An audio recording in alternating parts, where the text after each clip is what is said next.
Ajar aku Bapa, gentar sepatutnya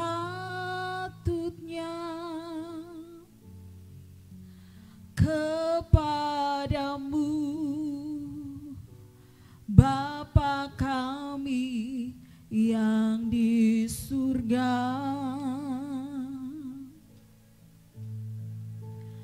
Mengasihi Bapa dengan segenap jiwa,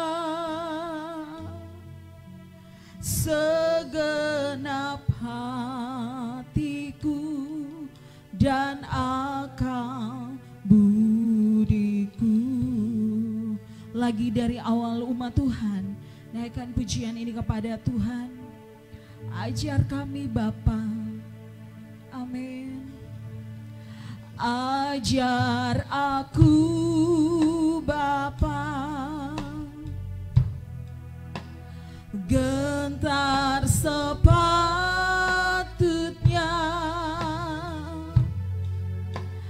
kepadamu, Bapa kami yang di surga. Mengasihimu, mengasihi Bapa dengan segenap jiwa kami, segenap hatiku, segenap hatiku dan akal budi. Katakan, sebab hanya Engkaulah, sebab hanya Engkaulah yang punya kuasa, kerajaan,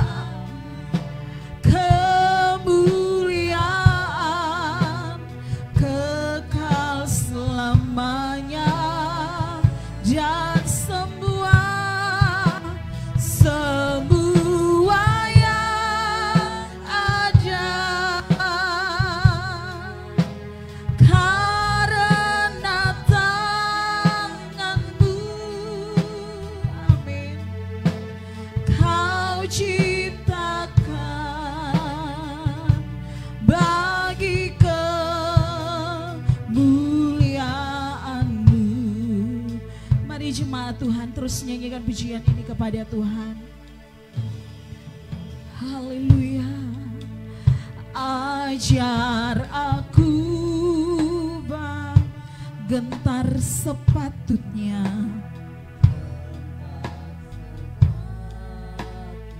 haleluya kepadamu, Bapa kami yang di surga. Mengasihi Bapa, mengasihi Bapa dengan segenap jiwa,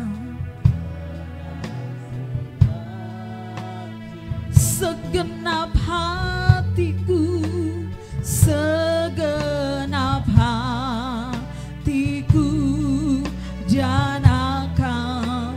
Sekali lagi dari awal katakan, ajar aku Bapa, ajar aku untuk gentar kepadamu, gentar sepatutnya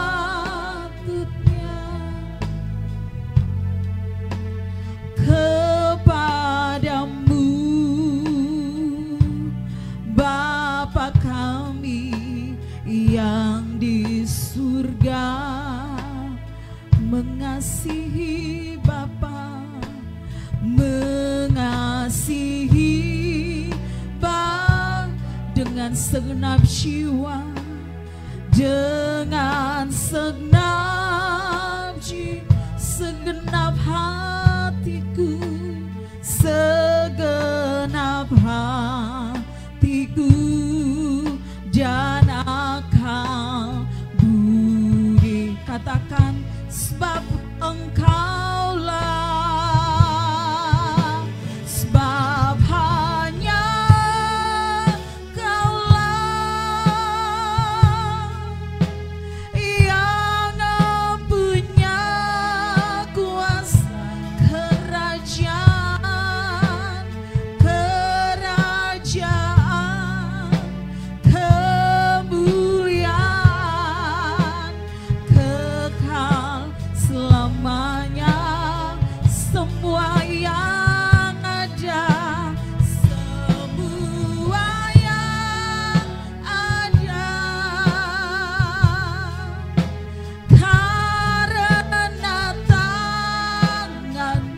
Engkau Tuhan yang punya kuasa,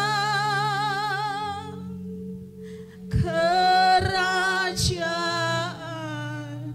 kemuliaan, kekal selamanya.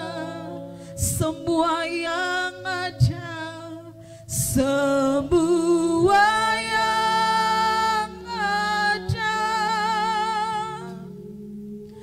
karena tangan-Mu Kau ciptakan bagi kemuliaan. Mari umat Tuhan, kita bangkit berdiri, katakan pujian ini. Sebab hanya Engkaulah, hanya Engkau Bapa yang punya kuasa, kerajaan, kemuliaan, kekal selamanya. Kami yang ada di sini adalah yang Kau ciptakan. Semua yang ada, karena tangan-Mu Kau ciptakan bagi sekali lagi katakan, sebab hanya Engkaulah, sebab hanya Engkaulah yang punya kuasa, kerajaan, kerajaan, kemuliaan, kekal selamanya. Semua yang ada, semua yang ada, karena tangan-Mu Kau ciptakan bagi Kau ciptakan,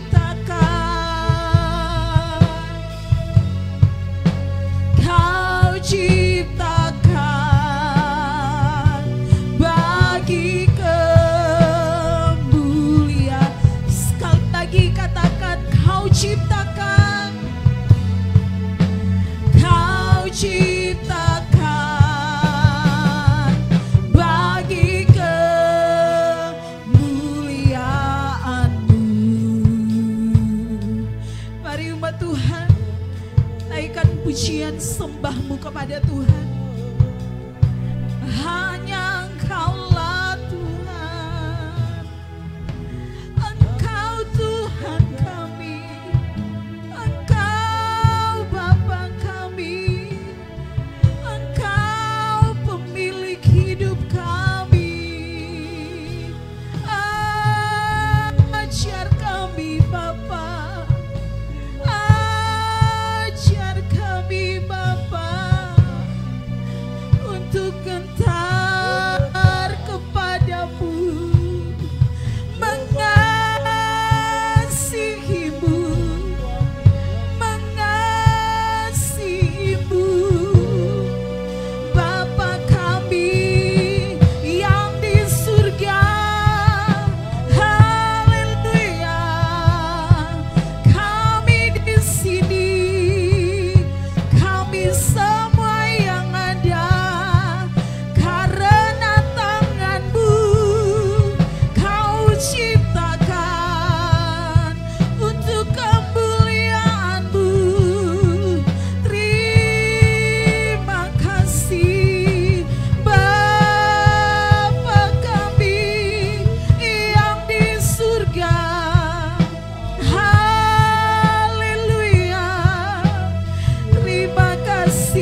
Sebab hanya Engkaulah Tuhan yang mempunyai kuasa kerajaan kekal selama-lamanya. Ajar kami untuk gentar kepadamu, mengasihi Engkau Bapa kami yang di surga. Terima kasih Tuhan, terima kasih. Sebab hanya Engkaulah, amin, yang punya kuasa. Katakan kerajaan, kerajaan, kemuliaan, kekal selamanya. Semua yang ada, semua yang ada, karena tanganmu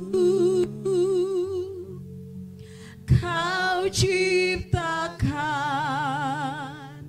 bagi sekali lagi umat Tuhan, katakan pujian ini. Sebab hanya Engkaulah, sebab hanya Engkaulah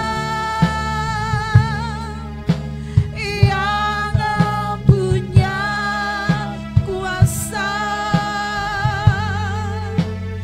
kerajaan, kemuliaan, kekal selamanya. Semua yang ada, semua yang ada, karena tanganmu Kau ciptakan bagi kemuliaan, Kau ciptakan bagi kemuliaan-Mu, Kau ciptakan bagi kemuliaan. Katakan Kau ciptakan bagi kemuliaan-Mu, Kau ciptakan bagi kemuliaan. Mari berikan kemuliaan bagi Tuhan kita. Haleluya, haleluya. Engkau Bapa kami, Engkau Tuhan kami, Engkau Raja kami, Engkau pemilik hidup kami. Kami mau terus memuji Engkau di dalam nama Tuhan Yesus Kristus. Haleluya, amin. Jemaat Tuhan tetap tinggal berdiri, kita salam sehat. Puji Tuhan, kita baru bertemu hampir lebih 6 bulan. Bapak Ibu yang ada di tempat ini, yang masih ada di rumah, kita percaya bahwa kita tetap ada dalam pemeliharaan Tuhan. Walau jalan kita berkabut, tetapi kita tahu bahwa Tuhan senantiasa bersama-sama dengan kita. Mari kita naikkan pujian ini kepada Tuhan. Haleluya. Terima kasih Tuhan. Kami tahu hari esok, masa depan kami ada dalam tangan-Mu Tuhan. Ketika jalanku berkabut, tak tahu apa hari esok, ku tanya Tuhan, seolah membisu. Lalu ku dengar suara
Puji Tuhan, kita tetap tinggal berdiri.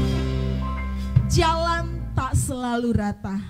Ada kala kita harus mendaki gunung yang tinggi, jurang yang sangat curam. Tapi kita percaya tangan Tuhan selalu menopang kita. Haleluya. Naikkan pujian ini kepada Tuhan. Haleluya. Terima kasih Tuhan. Kami tahu Engkau membela kami. Terima kasih. Haleluya. Puji Tuhan.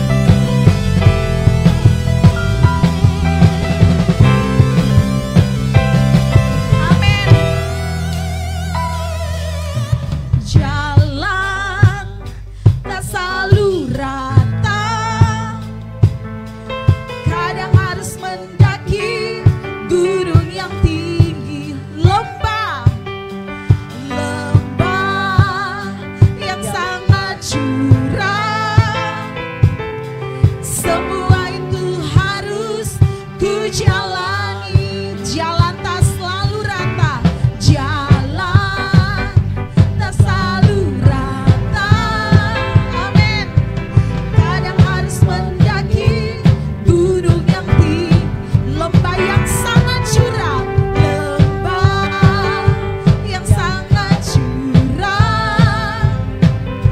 Semua itu harus ku berlari, tiada lelah, ku berjalan tiada lepas, karena Tuhan yang memberi kuat padaku. Walau banyak pencobaan,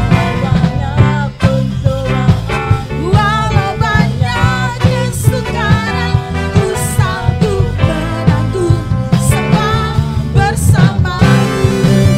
Haleluya. Kami percaya Engkau bersama kami. Engkau tidak pernah meninggalkan kami. Amin. Katakan pujian ini. Jalan tak selalu rata. Haleluya. Kadang harus mendaki gunung yang tinggi, lembah yang sangat curam, lembah yang sangat curam. Semua itu harus ku jalani. Sekali lagi katakan, jalan tak selalu rata, jalan tak selalu rata. Kadang harus mendaki gunung yang tinggi, lembah yang sangat curam, lembah yang sangat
Puji Tuhan, walau banyak pencobaan, walau banyak kesukaran, kita percaya bahwa kita sanggup menanggung semua karena Tuhan bersama-sama dengan kita. Mari siapkan hati kita. Kita sama-sama akan mendengarkan kebenaran firman Tuhan. Seperti rusa, rindu sungai yang berair. Haleluya, puji Tuhan.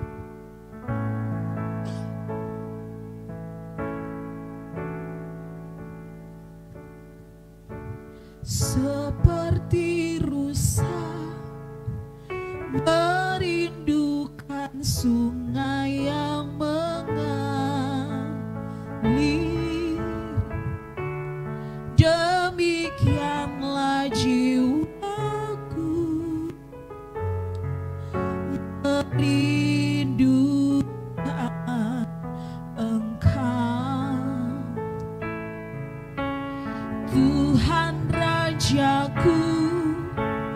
Padamu sangat haus jiwaku.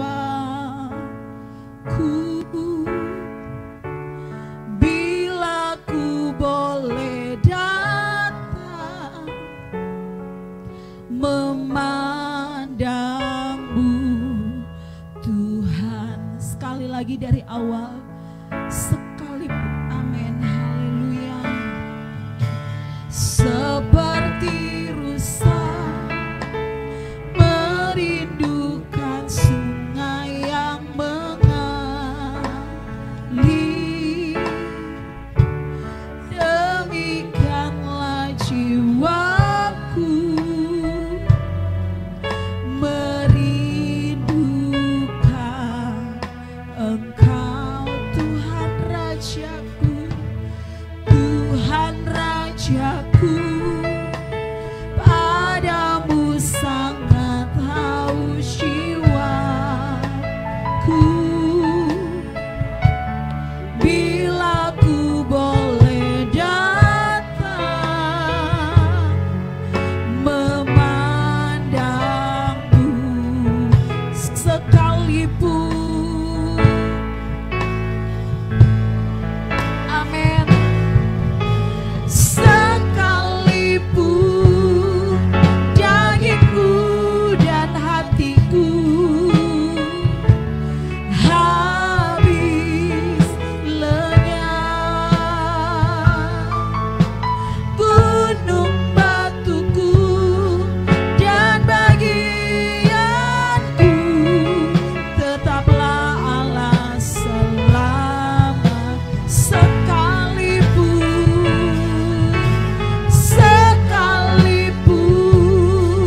dagingku dan hatiku habis lenyap, gunung batuku dan bagianku tetaplah Allah selama. Sekalipun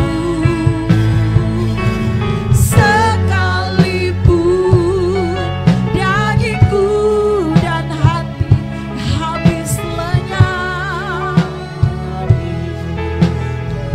gunung batuku dan bagianku tetaplah Allah. Mari kita bangkit berdiri, Bapak Ibu, katakan sekalipun dagingku dan hati habis lenyap,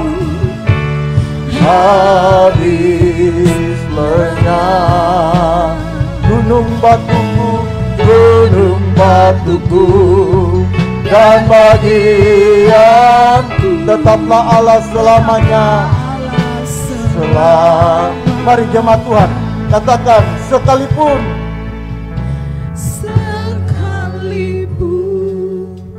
dagingku dan hatiku. Amin. Habis lenyap, Amin Bapa. gunung batuku dan bagianku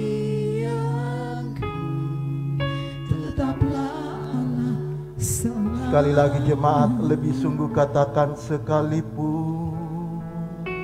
Sekalipun Amin. dagingku Bapa. dan hatiku Ya Tuhan habis. Ya Tuhan Yesus. Gunung Batuku dan bagian Yesus tetaplah sekalipun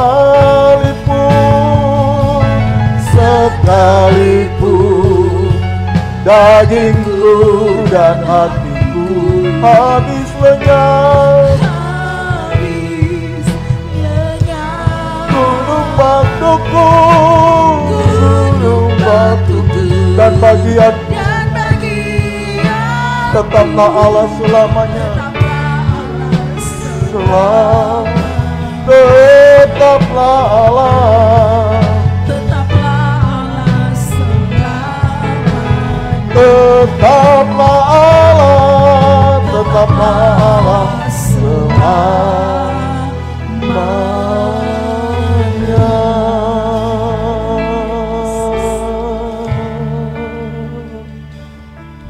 Haleluya.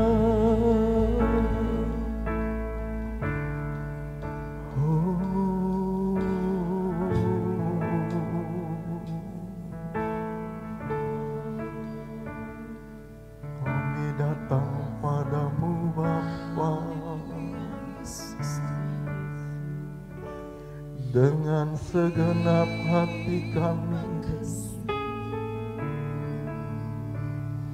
dengan segenap jiwa kami. Haleluya.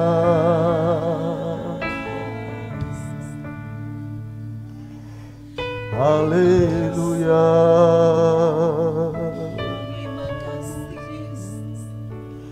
Kami rindukan Tuhan, kami nantikan Engkau Bapakku. Kami perlu Tuhanku. Haleluya.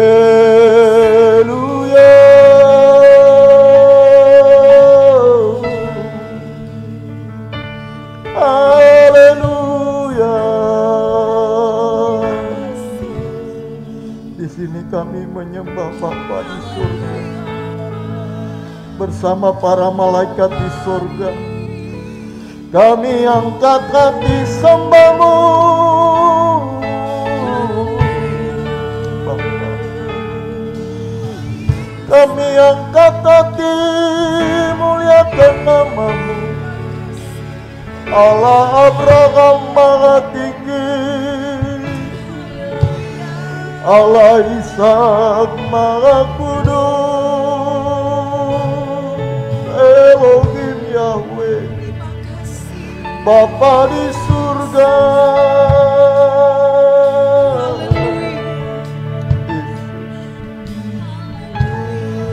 Maha besar Bapa kami yang di surga. Dikuduskan nama-Mu Bapa. Datanglah kerajaan-Mu Tuhan. Haleluya.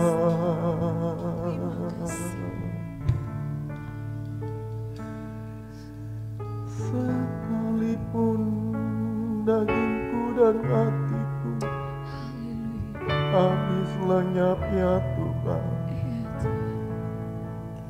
Engkau harapanku. Oh, sekalipun Bapa, dagingku dan hatiku ini kerinduan kami. habis lenyap, Biar Engkau gunung batu kami gunung batuku dan bagian tetaplah Allah, tetaplah Allah selamanya. Sekali lagi, sekalipun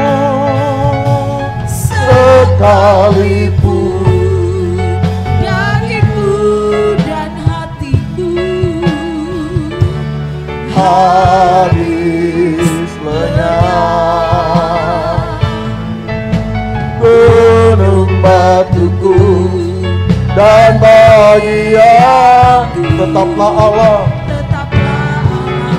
selama, tetaplah Allah, tetaplah Allah selamanya.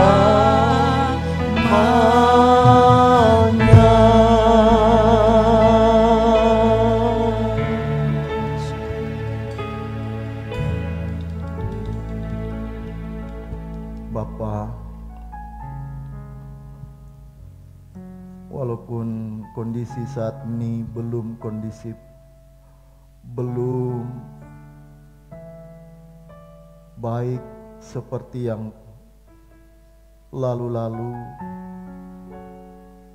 tetapi kami bersyukur kami boleh berkumpul di tempat ini saat ini untuk hadir dalam pertemuan bersama ini.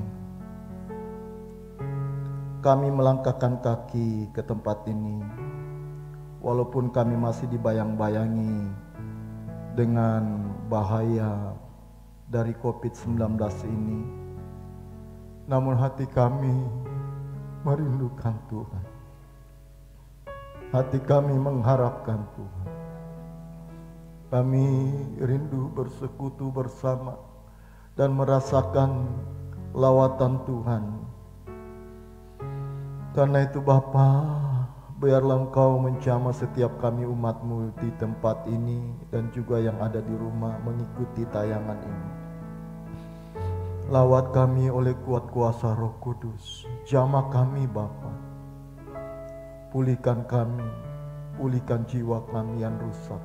Pulihkan jiwa kami yang keruh oleh dunia ini. Bapa, karena itu saatnya Engkau berbicara kepada kami. Sampaikan isi hati-Mu lewat hamba-Mu. Kuduskan lidah, bibirnya, pikirannya untuk menyampaikan kehendak dan rencana-Mu bagi kami. Biar setiap kami diubahkan, diperbaharui dan semakin seperti yang Tuhan harapkan. Terima kasih Bapa, berbicaralah. Kami siap mendengarkan dalam nama Tuhan Yesus Kristus. Amin. Amin. Silakan duduk Bapak Ibu.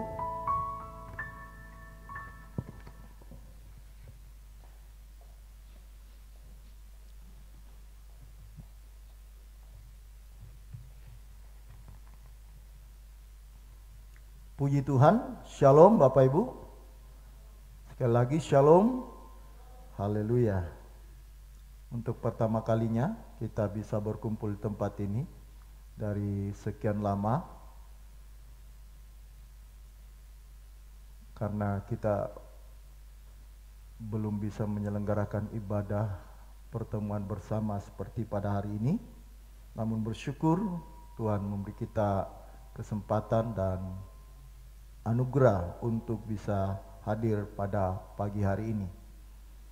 Baik Bapak Ibu, saya akan melanjutkan pemberitaan firman Tuhan yang saya sudah sampaikan beberapa bulan ini, masih dalam tema besar, yaitu harga menjadi Kristen. Harga menjadi Kristen. Kita akan baca bersama-sama Bapak Ibu kebenaran firman Tuhan yang saya yakin pasti memberi pencerahan kepada kita. Karena itu mari kita buka Alkitab kita dan kita buka di dalam Injil Matius pasal 16 ayat yang ke-20.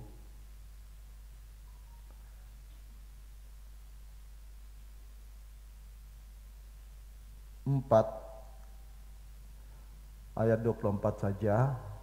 Memang lebih lengkap kalau kita baca keseluruhan perikop ini, tetapi kita baca saja ayat yang ke-24, Matius pasal 16 ayat yang ke-24.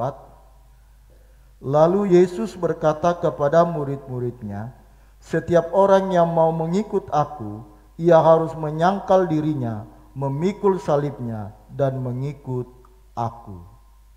Amin. Bapak Ibu Saudara sekalian dikasihi, Bapak Ibu Saudara sekalian dikasihi, ini yang betul-betul kita harus pahami. Ini yang betul-betul harus kita mengerti. Sebab kalau kita tidak mengerti hal ini, maka kita akan menjadi orang Kristen yang tidak bertumbuh. Karena kita tidak memahami kebenaran. Kita hanya puas menjadi orang yang beragama, tetapi tidak menjadi umat Allah. Nah, karena begitu rancunya, sehingga Bapak Ibu Saudara sekalian yang kekasih, karena begitu rancunya, sehingga orang menyamakan antara beragama Kristen dan menjadi Kristen. Saya sudah menjelaskan bahwa menjadi Kristen tidaklah sama dengan beragama Kristen. Bapak Ibu Saudara sekalian kekasih, saya perlu ingatkan bahwa pada mulanya kata Kristen sekali lagi bukan diperkenalkan oleh murid-murid, bukan diperkenalkan oleh murid-murid, tetapi diberikan oleh orang-orang di luar para murid, karena melihat kehidupan mereka yang seperti Yesus. Karenanya kata Kristen itu berarti seperti Kristus. Jadi ini harus betul-betul kita tanamkan Bapak Ibu.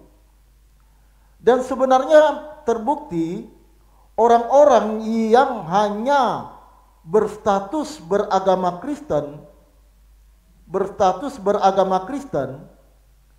Bapak Ibu tidak mengalami pertumbuhan iman yang baik. Ya. Jadi kata Kristen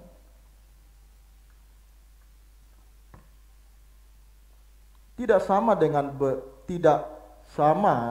beragama, ya.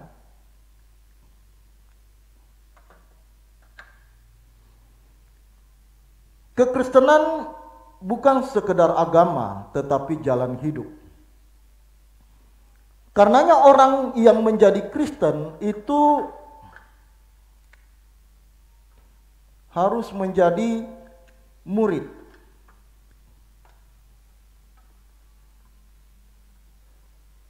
Para murid yang menerima kuasa Roh Kudus di loteng Yerusalem mengabarkan pengajaran yang disampaikan oleh Tuhan Yesus bukan bermaksud untuk mendirikan sebuah agama yang disebut dengan agama Kristen. Para murid itu menyampaikan amanat agung Tuhan Yesus untuk menjadikan murid. Karena pesan Tuhan Yesus dalam amanat agung, jadikanlah semua bangsa muridku.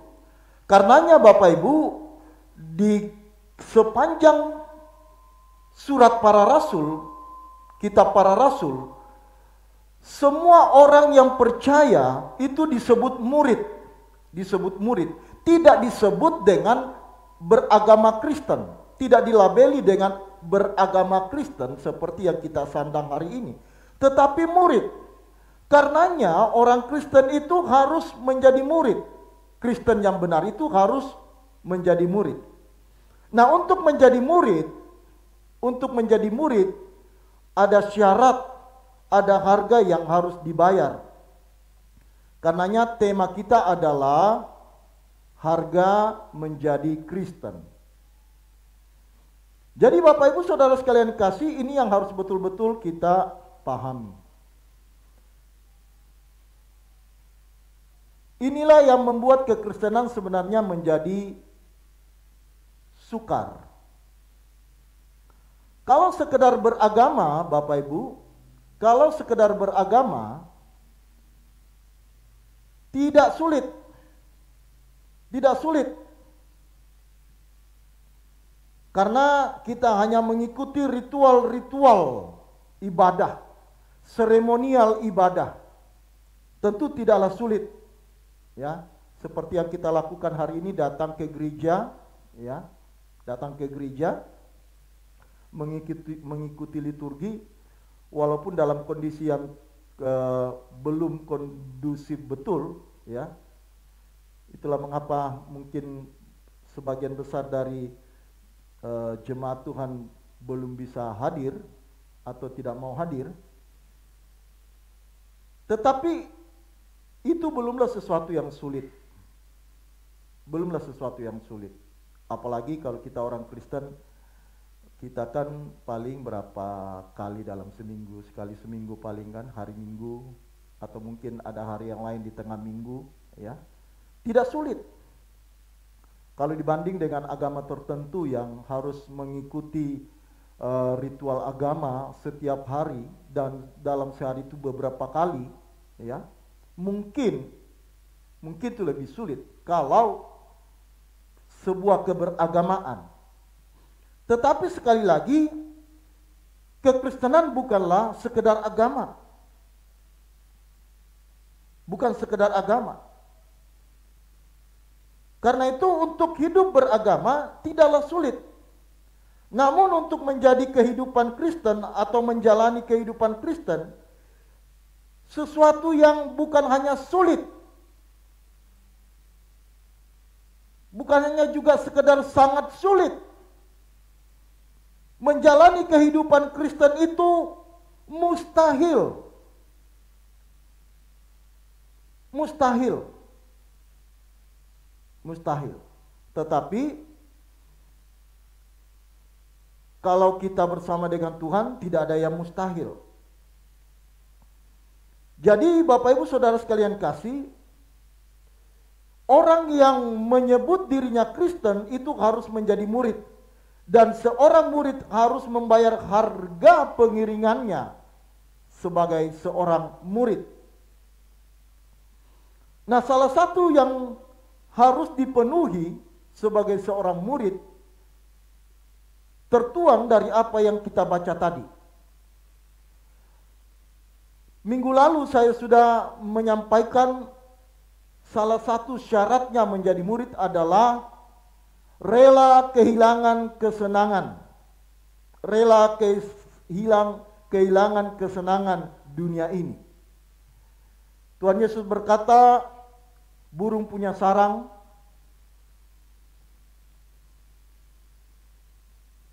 anak manusia tidak punya tempat untuk meletakkan kepalanya. Ini hendak menggambarkan bahwa mengikut Tuhan Yesus tidak menjanjikan kenyamanan hidup di bumi ini. Itu harga yang harus dibayar.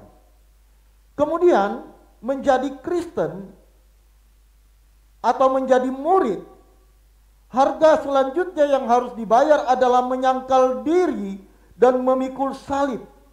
Menyangkal diri dan memikul salib. Bapak Ibu, bisa dilanjutkan slide-nya. Kata menyangkal diri, nah, menyangkal diri itu adalah dari kata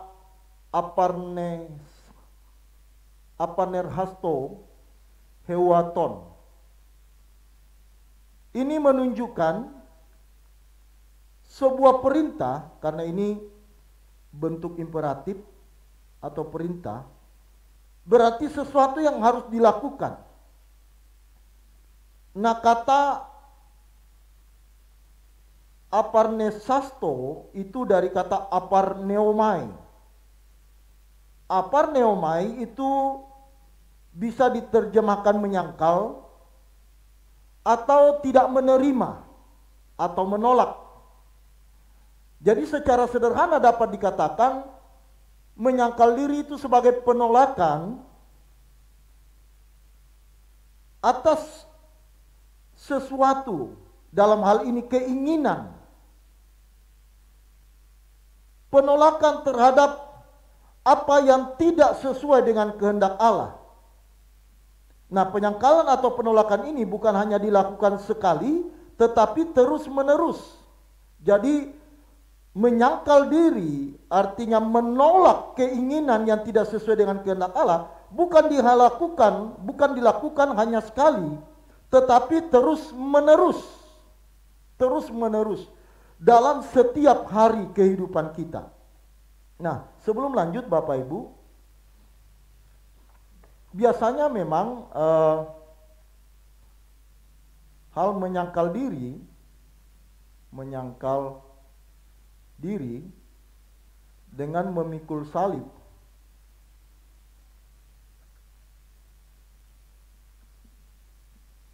sering disejajarkan, ya.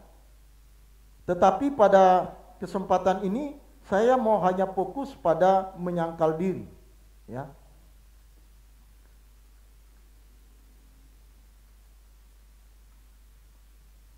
Nah, kalau menyangkal diri ini sebenarnya fokusnya pada keadaan atau keberadaan diri kita, ya. Ini bersifat ke dalam, ya, ke dalam. Yaitu hal-hal yang ada di dalam diri kita. Kalau ini nanti bersifat keluar, ya. Bersifat keluar artinya berkaitan dengan apa yang kita lakukan untuk orang lain.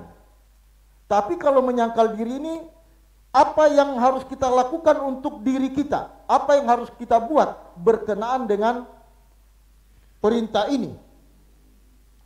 Nah, Bapak Ibu Saudara sekalian kasih, setiap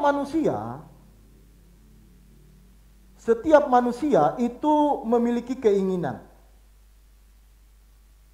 Sebab itu adalah pemberian Tuhan. Saya fokus di sini. Menyangkal diri. Menyangkal diri itu berkaitan dengan keinginan. Nah, keinginan manusia ini dilahirkan dari pikiran dan perasaannya. Pikiran dan perasaan. Ini yang disebut dengan selem dan demut. Ya. Selem dan demut. Nah, berbicara mengenai selem, yaitu keberadaan manusia yang memiliki unsur-unsur ilahi, termasuk dalamnya keinginan. Keinginan itu dari pikiran dan perasaan. Termasuk juga di dalamnya kekekalan, ya. Kekekalan. Dan juga etos kerja. Nah, ini yang dimiliki oleh manusia. Nah, tetapi saya tidak membahas ini, Bapak Ibu. Saya tidak membahas soal kekekalan dan etos kerja. Saya membahas mengenai keinginan. Ya, keinginan itu adalah selem. Demut ini adalah kualitas dari selem ini. Nah, jadi Bapak Ibu, semua manusia punya keinginan. Keinginan itu berangkat dari pikiran dan perasaannya. Diproduksi dari pikiran dan perasaannya. Sebelum manusia jatuh ke dalam dosa, pikiran dan perasaan manusia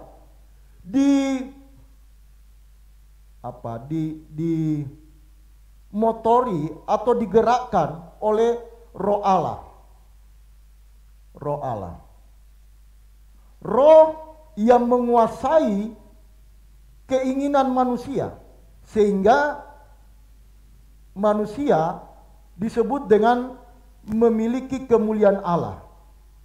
Tetapi manusia yang telah jatuh ke dalam dosa, Bapak Ibu, manusia yang telah jatuh ke dalam dosa dikatakan telah kehilangan kemuliaan Allah, sehingga roh yang harusnya dominan menggerakkan semua keputusan yang diambil berdasarkan pikiran dan perasaan manusia yang melahirkan keinginan, itu sesuai dengan kehendak Allah.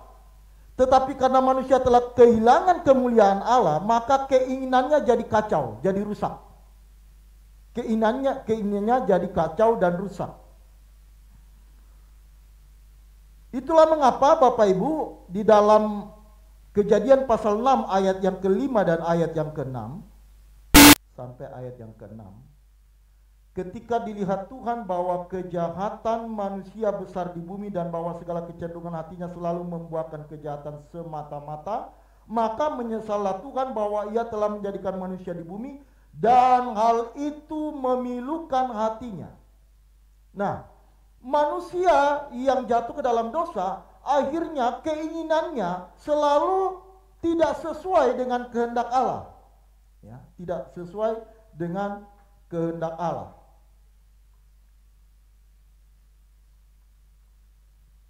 Malah bertentangan. Ya, keinginan manusia tidak sesuai dengan kehendak Allah, malah bertentangan.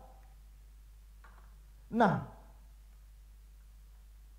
keinginan manusia yang selalu bertentangan dengan keinginan Allah, itulah yang membuat Tuhan menjadi menyesal, menjadi bersedih melihat keberadaan manusia yang demikian. Kalau manusia dalam keadaan seperti ini terus-menerus, maka manusia akan binasa. Oleh karena itu di dalam 1 Yohanes pasal 2 ayat 16 sampai 17, 1 Yohanes pasal 2 ayat 16 sampai 17, Yohanes 1 Yohanes pasal 2 ayat 16 dan 17.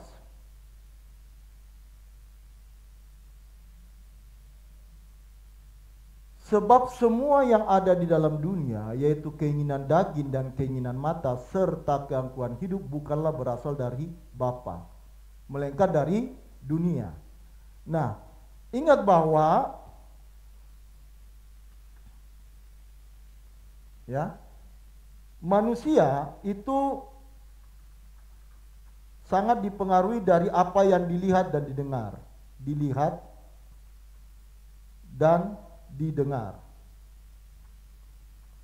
Apa yang dilihat dan dengar itulah yang masuk ke dalam pikiran, ya, dan perasaan, kemudian melahirkan keinginan. Input-input dari dunia ini akan melahirkan hal-hal yang jahat, hal-hal yang tidak sesuai dengan kehendak Allah. Dan semua keinginan manusia itu akan binasa. Akan binasa. Nah, inilah yang membuat tentu hati Tuhan bersedih. Hati Tuhan luka atas keadaan manusia ini. Nah, keinginan manusia yang jatuh ke dalam dosa itu berfokus pada kesenangan sendiri sehingga tidak mau mengalami penderitaan. Yang akhirnya manusia tidak mau hidup dalam kehendak Allah. Nah, Bapak Ibu Saudara sekalian kasih, karena itu berdasarkan konteks,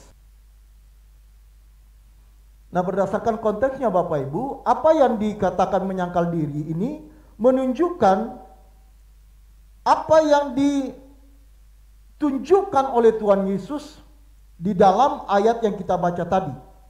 Memang seperti yang saya katakan di awal bahwa lebih jelas kalau kita membaca keseluruhan dari perikop ini. Nah, di dalam perikop ini Tuhan Yesus menyatakan bahwa dia akan ke Yerusalem, dia akan menderita, dia akan dihina, dia diperlakukan secara tidak adil, bahkan dia akan disalibkan. Tetapi Petrus kemudian menarik Tuhan Yesus untuk mencegahnya. Tetapi Tuhan Yesus berkata, "Enyahlah kau iblis, engkau menjadi batu sandungan bagiku. Sebab engkau bukan memikirkan apa yang dipikirkan Allah, tetapi apa yang dipikirkan oleh manusia." Jadi di sini kita melihat bahwa keinginan Tuhan Yesus untuk menderita, bahkan mati di atas kayu salib, dalam rangka melakukan kehendak Allah. Tuhan Yesus tentu bisa punya pilihan untuk tidak taat kepada Bapa. Tetapi Tuhan Yesus memilih taat. Tuhan Yesus memilih taat. Nah, disinilah Tuhan Yesus menunjukkan bagaimana dia menyangkal dirinya. Yang klimaksnya nanti saat Tuhan Yesus bergumul di Taman Getsemani. Tak kala dia berkata, bukan kehendakku yang jadi, tetapi kehendakmu lah yang jadi. Nah, Bapak Ibu Saudara sekalian yang kekasih, akibat manusia yang kehilangan kemuliaan Allah, keinginan yang dihasilkan selalu bertentangan dengan kehendak Allah. Karena kita telah percaya Yesus, maka kita dibangkitkan atau nurani kita yang mati dihidupkan kembali, sehingga kita memiliki keinginan untuk melakukan kehendak Allah. Itulah tujuan penebusan lewat kematian Tuhan Yesus. Saudara dan saya ditebus supaya saudara dimiliki oleh Tuhan. Dengan demikian, saudara yang dimiliki Tuhan dimeteraikan oleh Roh Kudus, sehingga hati nurani kita dihidupkan kembali. Dengan hati nurani kita yang dihidupkan, maka kita bisa memiliki keinginan yang sesuai dengan kehendak Allah. Itulah mengapa di dalam Kolose pasal yang ketiga ayat 1 sampai ayat yang ke-8 dikatakan begini, karena itu kalau kamu dibangkitkan bersama dengan Kristus, carilah perkara yang di atas, di mana Kristus ada duduk di sebelah kanan Allah, pikirkanlah perkara yang di atas, bukan yang di bumi. Ayat yang ketiga, ini penting, ayat yang ketiga. Sebab kamu telah mati dan hidupmu tersembunyi bersama dengan Kristus di dalam Allah. Ya. Nah, di ayat yang pertama Rasul Paulus berkata kepada jemaat di Kolose, karena itu kalau kamu dibangkitkan, kita dahulunya mati sebelum percaya kepada Tuhan Yesus, sekarang dibangkitkan. Nah, tujuan kita dibangkitkan adalah supaya kita bisa hidup sesuai dengan kehendak Allah. Ya, itu tujuannya. Karena itu orang yang sudah dibangkitkan, ayat yang kelima, Kolose pasal 3 ayat yang kelima, Kolose pasal 3 ayat yang kelima, karena itu matikanlah dalam dirimu segala sesuatu yang duniawi. Siapa yang mematikan di sini Bapak Ibu? Siapa yang mematikan? Kita sendiri. Matikanlah. Karena kita sudah dibangkitkan, maka kita yang harus mematikan dalam diri kita segala sesuatu yang duniawi, yaitu percabulan, kenajisan, hawa nafsu, nafsu jahat, dan juga keserakahan yang sama dengan penyembahan berhala dan seterusnya. Ya, Bapak Ibu nanti bisa baca di rumah. Itulah hal-hal daging, hal-hal yang ada di diri kita sendiri yang harus kita matikan. Itu sebagai konsekuensi orang yang telah dibangkitkan sehingga harus hidup sesuai dengan kehendak Allah. Karenanya harus menyangkal dirinya dengan cara apa? Mematikan segala sesuatu yang duniawi yang ada di dalam kehidupan kita. Bapak Ibu Saudara sekalian kasih, karenanya mematikan keinginan diri kita sendiri, ya, mematikan keinginan kita sendiri, itulah yang disebut dengan menyangkal diri. Menyangkal diri. Dan menyangkal diri ini tentu tidak mudah, tidak gampang. Ini membawa kita kepada penderitaan. Penderitaan. Orang yang menyangkal diri pasti menderita. Ya. Nah, karenanya saya pisahkan antara menyangkal diri dan memikul salib. Kalau menyangkal diri ini adalah penderitaan yang kita alami karena kita berjuang mematikan segala keinginan yang tidak sesuai kehendak Allah di dalam diri kita. Di dalam Roma pasal 8 ayat yang ke-7. Sebab keinginan daging adalah perseteruan. Ya. Kata perseteruan sejajar dengan permusuhan atau penolakan terhadap Allah. Karena ia tidak takluk kepada hukum Allah. Hal ini memang tidak mungkin baginya. Sebelum manusia jatuh ke dalam dosa, hidupnya didominasi oleh Roh Allah. Itulah mengapa manusia disebut memiliki kemuliaan Allah. Tetapi setelah manusia jatuh ke dalam dosa, maka yang mendominasi pikiran perasaannya, yang melahirkan kehendak atau keinginan adalah dari dagingnya. Nah, inilah yang membuat manusia tidak tunduk kepada Allah. Mereka yang hidup dalam daging tidak mungkin berkenan kepada Allah. Itulah mengapa Tuhan Yesus lewat rasulnya, Rasul Paulus berkata kepada jemaat Kolose tadi, matikanlah. Sebab kalau kita tidak mematikan keinginan daging kita itu, maka kita tidak akan berkenan di hadapan Allah.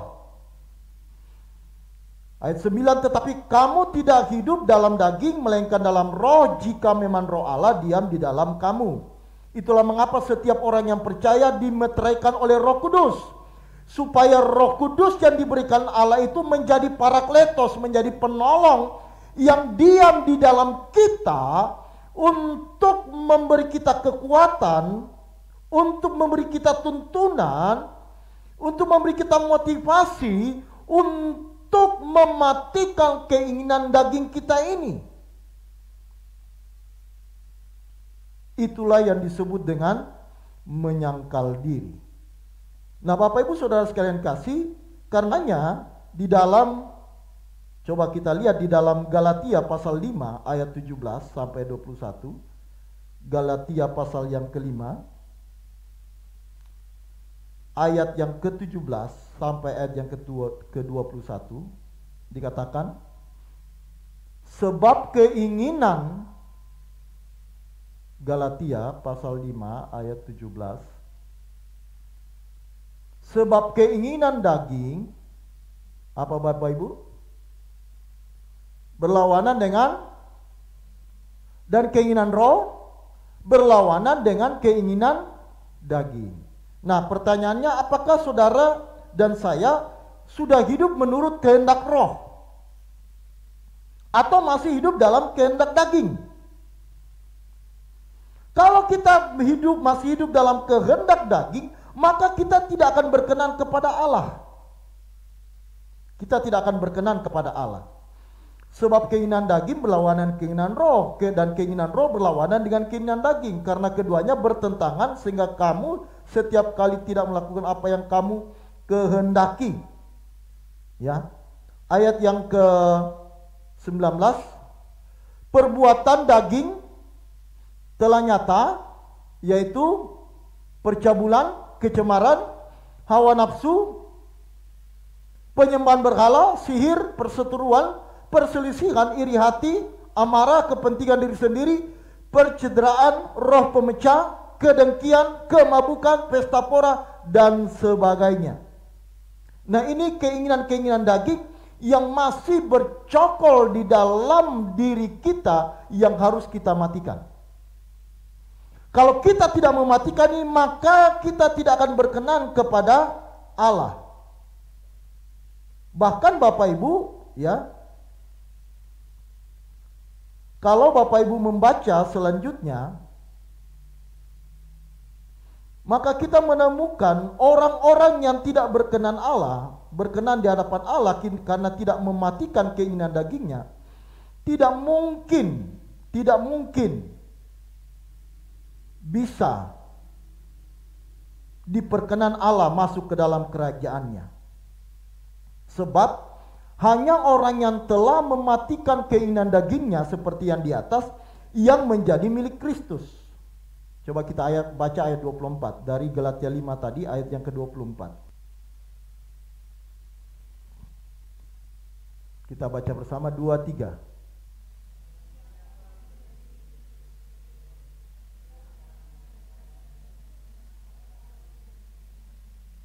Iya. Barang siapa menjadi Sebentar. Barang siapa menjadi milik Kristus, ia telah menyalibkan daging. Bapak Ibu sekarang milik Kristus? Pada umumnya orang karena sudah ke gereja, karena sudah beragama Kristen, ditandai di KTP-nya, ya, beragama Kristen, dan ditunjukkan dengan ke gereja, dan mengikuti kegiatan-kegiatan rohani, maka merasa sudah menjadi milik Allah. Padahal syarat dasar seseorang dijadikan milik Allah kalau dia sudah menyalibkan dagingnya. Ayat ini jelas. Barang siapa menjadi milik Kristus, ia telah menyalibkan dagingnya. Jadi orang yang menjadi milik Kristus sudah menyalibkan, ya, bukan akan, tetapi telah. Ya, barang siapa menjadi milik Kristus Yesus, ia telah menyalibkan daging dengan segala hawa nafsu dan keinginannya. Bapak Ibu sudah menjadi milik Kristus? Sudah menjadi milik Kristus? Ya, nanti jawab sendiri dalam hati. Orang yang menjadi milik Kristus sekali lagi telah menyalibkan daging.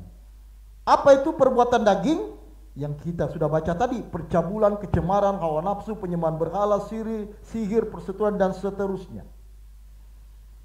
Ini tidak boleh dianggap sepi. Ini tidak boleh dianggap gampang. Ini tidak boleh dianggap sesuatu yang ringan. Orang-orang yang tidak menjadi milik Kristus tentu tidak akan diperkenan untuk masuk dalam kerajaannya. Karenanya betapa pentingnya seseorang harus menyangkal diri setiap hari. Memang ini sebuah penderitaan. Sebuah penderitaan. Sebab kita harus bergumul, berjuang untuk mematikannya. Dan untuk mematikan daging kita bukan hal yang mudah. Mematikan daging itu lebih sulit daripada mencari uang. Mematikan keinginan itu lebih sulit daripada mengejar karir. Mematikan keinginan daging lebih sulit daripada eksis hidup di bumi ini. Karenanya harus serius, harus berjuang. Kalau tidak berjuang, tidak akan bisa. Dan akhirnya Bapak Ibu, kita adalah orang-orang yang tidak berkenan di hadapan Tuhan. Nah, menyangkal diri juga itu menyangkut filosofi hidup yang tidak sesuai dengan kehendak Allah. Jadi di samping keinginan-keinginan daging tadi yang berupa sifat-sifat karakter kita yang tidak sesuai dengan kehendak Allah, nafsu, segala hal yang tidak, maksud saya segala hal yang ada di dalam daging kita, juga menyangkal diri itu menyangkut menolak atau membuang semua filosofi hidup yang tidak sesuai dengan kehendak Allah. Contohnya apa? Contohnya misalnya konsep atau filosofi tentang sukses. Pada umumnya filosofi manusia tentang sukses, kalau memiliki uang banyak, memiliki kedudukan tinggi, ya, terkenal dan seterusnya. Itu filosofi dunia yang diwariskan dari nenek moyang. Konsep orang tentang sukses itu begini. Orang itu pada umumnya konsepnya seperti ini, filosofinya seperti ini. Ya, sukses itu begitu, banyak uang, terkenal, memiliki pangkat, relasi dengan pejabat dan seterusnya. Itu filosofi dunia. Nah, hal-hal itu harus ditanggalkan karena tidak sesuai dengan kehendak Allah. Karena sukses menurut kehendak Allah tidak seperti itu. Sukses menurut kehendak Allah adalah bagaimana saudara dan saya bisa hidup berkenan di hadapan Tuhan. Itulah sukses hidup yang sesungguhnya. Belum lagi filosofi misalnya waktu adalah uang. Waktu adalah uang. Ya. Nah, ini filosofi dunia. Bagi orang percaya, waktu bukan uang. Bagi orang percaya, waktu adalah anugerah, di mana kita memiliki kesempatan untuk hidup berkenan di hadapan Tuhan. Karena itu jangan lalaikan kesempatan yang Tuhan berikan. Waktu waktu satu hari itu sangat berharga bagi kita. Disitulah kita harus sungguh-sungguh berjuang untuk hidup berkenan di hadapannya. Sehingga waktu bagi kita sangat berharga. Karenanya penulis Ibrani mengatakan, pergunakanlah waktu yang ada. Jangan kamu bodoh. Mengertilah kehendak Allah dengan cara mempergunakan waktu yang ada. Nah, karenanya filosofi dunia seperti itu juga harus kita buang. Karena itu tidak sesuai dengan kehendak Allah. Inilah yang disebut dengan menyangkal diri. Menyangkal diri. Termasuk filosofi dunia yang tidak sesuai dengan kehendak Allah. Ada banyak filosofi dunia yang sudah mengakar, sudah tertanam di pikiran banyak orang Kristen, sehingga tidak bisa lepas lagi. Itu sudah menyatu dengan dagingnya, menyatu dengan hidupnya, sehingga tidak bisa atau sangat sukar. Tetapi kalau orang mau berkenan di hadapan Allah, harus berjuang untuk menolaknya, melepaskannya. Itulah yang disebut dengan menyangkal diri. Menyangkal diri. Bapak Ibu, ini mutlak karena sebuah perintah. Tidak mungkin seorang bisa menjadi murid kalau dia tidak mau menyangkal diri.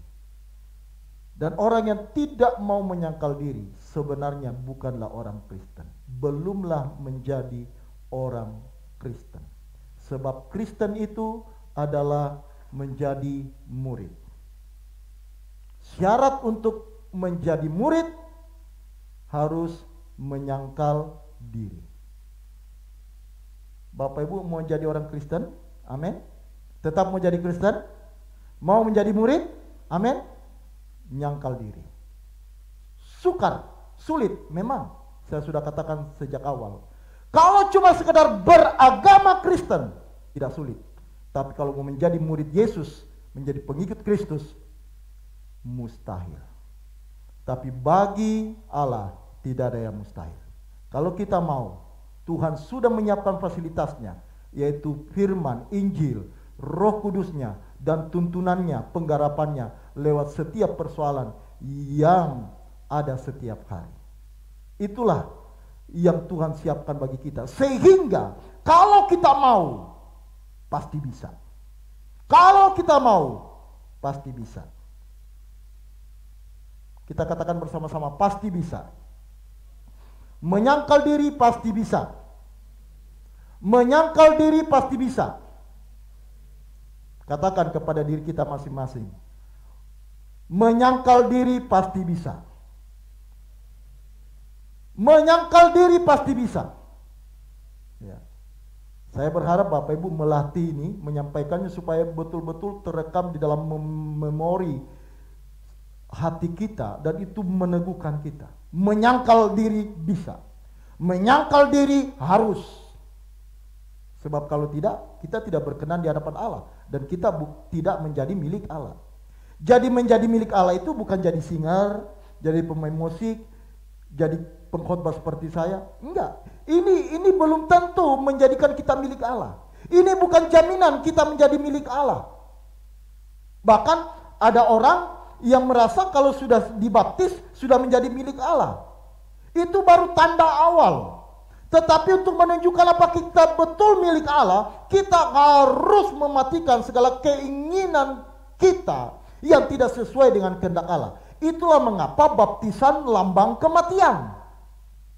Lambang kematian, sebab kita harus mematikan segala keinginan kita yang tidak sesuai dengan kehendak Allah. Karenanya kita diselam, itu lambang kematian. Kemudian keluar dari air, itu melambangkan kehidupan yang baru.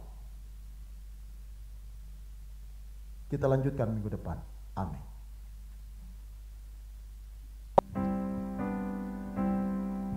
Ku bersedia hidup kudus tak bercela, takkan lagi dalam percintaan dunia. Ajarku berpikir seperti dirimu, bawaku Tuhan dalam perjuangan. Katakan ku bersedia. Hidup kudus tak berjuang. Takkan lagi dalam Percintaan dunia. Amin. Ajarku berpikir seperti dirimu, bawaku Tuhan dalam perjuangan. ku bersedia. Haleluya.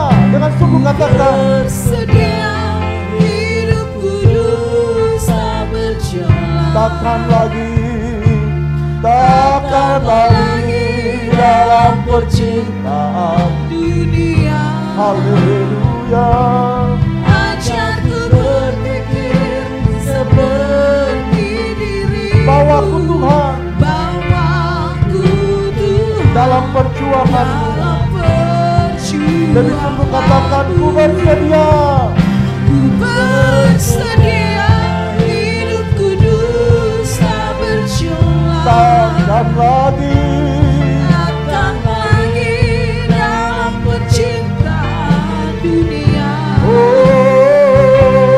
Ajarku berpikir seperti dirimu, Bawaku Tuhan bawaku Tuhan dalam perjuangan. Mari jemaat saja, jemaat Tuhan katakan dengan sungguh ku bersedia. Bersedia hidup kudus tak berjuang. Haleluya. Takkan lagi Amin. dalam percintaan dunia. Ajar kami Ajarku berpikir seperti dirimu, bawaku Tuhan bawaku Tuhan dalam perjuangan. Sekali lagi, mari jemaat Tuhan, buka hatimu katakan ku bersedia. hidup kudus tak berjuang. Ini komitmen kami Bapa. Takkanlah lagi Amin. dalam percintaan dunia. Haleluya. Ajarku berpikir Seperti dirimu, bawaku Tuhan bawaku Tuhan dalam perjuanganmu. Bawaku Tuhan bawaku Tuhan dalam perjuangan. bawaku Bawaku Tuhan dalam perjuanganmu. kemuliaan buat Tuhan Yesus. Haleluya. Haleluya. Terpujilah namamu buat kebenaranmu Bapa. Ajar kami untuk menyangkal diri, memikul salib kami. Sebab tidak ada jalan lain untuk kami berkenan di hadapan Tuhan. Tuhan telah memberikan kami keselamatan yang begitu besar dengan percuma. Saatnya kami berterima kasih, mengucap syukur buat keselamatan yang besar itu, dengan menyangkal diri memikul salib kami, seperti yang Tuhan sudah lakukan dan contohkan bagi kami. Roh Kudus memampukan kami, Roh Kudus memberi kami kekuatan. Dari hari ke hari kami semakin berkenan di hadapan Tuhan. Terpujilah namamu, memberkati setiap umatmu yang telah hadir pada kesempatan ini, yang telah menunjukkan kesetiaannya kepada Tuhan. Engkau memberkati usaha pekerjaan bisnis mereka, segala apa yang mereka lakukan. Kiranya Tuhan menolong anak-anak mereka yang Kau pelihara dengan sempurna. Perlindungan dan pemeliharaan atas kami dan para malaikat-Mu memagari kemanapun kami berada. Hamba-Hamba-Mu yang ada di pedalaman, di gunung, di lembah, yang saat ini dalam kekurangan, Tuhan cukupi kebutuhan mereka. Kami berdoa Tuhan memberi peneguhan kepada mereka, biar mereka tetap setia dalam keadaan yang sangat sulit, untuk tetap berdiri melayani Tuhan. Terpujilah nama Bapa, bangsa negara kami, juga Tuhan lindungi pelihara Bapak Presiden kami. Engkau beri hikmat marifat untuk mengambil keputusan yang cepat dan tepat, yang terbaik bagi kepentingan masyarakat Indonesia. Terpujilah namamu Bapa, kami ucap syukur Dan persembahan yang akan kami berikan, kiranya Tuhan memberkati, biar semua ini buat hormat kemuliaan bagi nama Tuhan. Dalam nama Yesus kami berdoa, haleluya, amin, amin. Silakan duduk, Tuhan Yesus memberkati. Haleluya, amin. Haleluya, amin. Haleluya, Haleluya, haleluya, haleluya, haleluya, haleluya, amin Tuhan, haleluya, amin Bapa, amin. amin, amin, Haleluya, haleluya, haleluya, haleluya,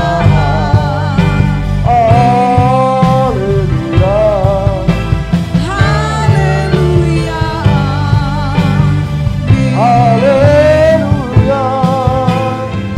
haleluya, haleluya,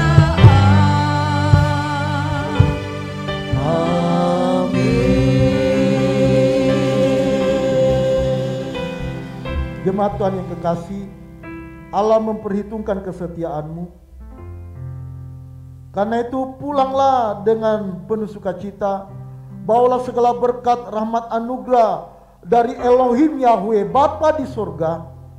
Berkat dari Tuhan Yesus Gembala yang agung dalam persekutuan Roh Kudus menyertai kita sekalian saat ini sampai selama-lamanya. Umat Tuhan yang percaya bersama katakan amin.